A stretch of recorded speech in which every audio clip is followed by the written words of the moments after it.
Young mechanic helps millionaire woman with a flat tire. What happens next will melt your heart. Disclaimer. This story is a work of fiction inspired by acts of kindness and humanity. All characters, names, and events are purely imaginary. The sun was beginning to set over a quiet, dusty highway just outside a small town. The road stretched endlessly, with only the occasional truck rumbling by. It wasn't the kind of place where luxury cars belonged, yet there it was. A sleek black car sat awkwardly on the roadside, one tire completely flat. Beside it stood a woman in her mid-30s, dressed in an elegant suit that now looked out of place in the dusty surroundings. She checked her phone again, no signal. Her frustration was growing with every passing minute. Great, she muttered under her breath. Perfect timing. Her name was Elena Carter, a self-made millionaire, CEO of a rapidly growing tech company. She was used to control, precision, and efficiency. But here, stranded in the middle of nowhere, none of that seemed to matter. She had tried calling for roadside assistance. Nothing. Tried flagging down passing cars. No one stopped. Until a faint rattling sound approached from behind. She turned. A rusty motorcycle slowly came into view, driven by a young man in oil-stained clothes. He looked no older than 22. He pulled over a few feet ahead, switched off the engine, and glanced back at her. "Car trouble?" he asked simply. Elena hesitated. She wasn't used to accepting help from strangers, especially not someone who looked like he barely had enough to get by. "Yes," she replied cautiously. "Flat tire." The young man nodded, already walking toward the car. "I can fix that." She raised an eyebrow. "You can." He gave a small smile. "I'm a mechanic." His name was Ion. He owned a tiny roadside garage about 2 kilometers back, a place most people overlooked. Business wasn't great, but he managed. He had learned everything from his late father, who used to say, "Fixing machines is easy. Helping people, that's what matters." Ion knelt beside the car, inspecting the damage. Pretty bad puncture," he said. "But you've got a spare. I'll change it." Without waiting for approval, he got to work. Elena watched him, arms crossed. There was something oddly calming about the way he worked, focused, precise, and completely unbothered by her expensive car or her status. Within minutes, he had the car lifted and the damaged tire removed. "You travel alone?" he asked casually. "Yes," she replied. "Business trip." He nodded, tightening the bolts carefully. "Not many people stop around here," he added. "You're lucky I was passing by." She let out a small laugh. "Lucky? Huh, very." 15 minutes later, he stood up, wiping his hands with a cloth. "All done." Elena blinked, surprised. "That fast?" Ion shrugged. "It's what I do." She reached into her handbag and pulled out her wallet. "Thank you," she said. "How much do I owe you?" He shook his head immediately. "Nothing." She frowned. "That's not how this works. You helped me. I should pay you." Ion smiled gently. "Sometimes, it's not about money." She stared at him, confused. People didn't say things like that, not in her world. "Take it," she insisted, holding out several large bills. But he stepped back. "My father used to help people on this road," he said quietly. "He never charged anyone who truly needed it." Elena hesitated. "But I don't need it. I can afford it." Ion's smile widened slightly. "Exactly." There was a moment of silence. For the first time in a long while, Elena didn't know what to say. "Then, at least let me thank you properly," she said. "You already did," he replied, pointing to her now fixed car. She exhaled slowly, almost amused.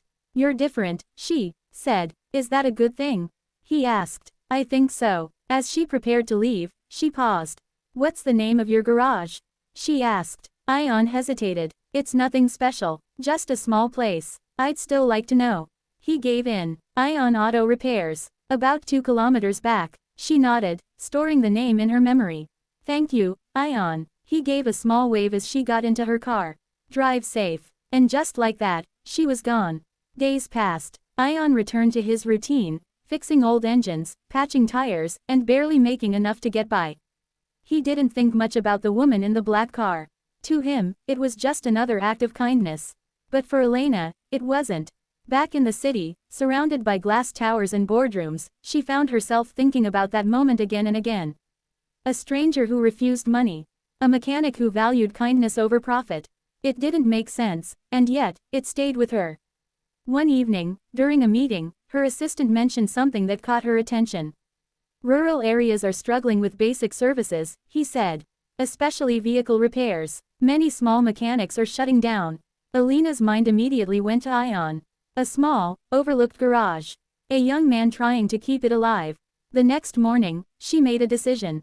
Clear my schedule, she told her assistant. Where are you going? He asked. She smiled slightly. Back to that highway. When Elena arrived, nothing had changed. The same dusty road, the same quiet surroundings. And there, just as she remembered, Ion's small garage. It looked even more worn than she recalled. The paint was faded, tools were scattered, and the sign hung loosely. Ion was inside, working on an old engine. He didn't notice her at first. Elena, he said suddenly, looking up in shock. What are you doing here? She smiled. I came to see a mechanic who doesn't charge for his work. He laughed lightly. That was a one-time thing. I don't think so, she replied. They talked for a while. She learned about his struggles, the lack of customers, the rising costs, the fear of losing the garage his father built. You ever think of leaving? She asked. He shook his head. This place, it's all I have. Elena looked around. The broken equipment, the empty workspace, the untapped potential. Then she turned to him. What if I told you, this place could be something more? Ion frowned. What do you mean? What if you didn't have to struggle like this? He crossed his arms. I don't want charity. She smiled softly. It's not charity. Over the next few weeks, everything changed. Construction crews arrived. New equipment was installed. The small, worn-out garage transformed into a modern service center. Bright lights, advanced tools, clean workspaces, and at the center of it all, Ion. He watched in disbelief as his father's humble garage became something he had never even dreamed of. Why? He asked Elena one day. Why are you doing this? She looked at him calmly. Because you reminded me of something I forgot. What's that? That kindness still exists, without expecting anything in return. The grand opening was simple but meaningful. Locals gathered, curious and excited. Ion stood beside Elena, still struggling to process everything. This isn't just a garage, she announced. It's the beginning of something bigger. She turned to Ion. You're not just a mechanic anymore, she said. You're the owner of the first branch of a new chain of service centers. His eyes widened. Wait, what? She nodded. And there will be more. Tears filled his eyes. I don't know what to say. Say you'll keep helping people, she replied. He smiled through the emotion. I will. Months later, Ion Auto Repairs had expanded to multiple locations. Each one carried the same principle. Help first, profit later, and at the heart of it all was a simple moment on a quiet road. A flat tire, a young mechanic, and a choice to be kind. One evening, as the sun set once again over that same highway, Ion stood outside his now thriving garage. Elena pulled up beside him, stepping out with a smile. Still not charging people, she teased. He laughed. Only the ones who can't afford it. She nodded approvingly. Good. They stood there for a moment, watching the road. You know, she said softly, that day, you didn't just fix my tire. He looked at her. What did I fix? She smiled. My perspective. And sometimes, that's all it takes.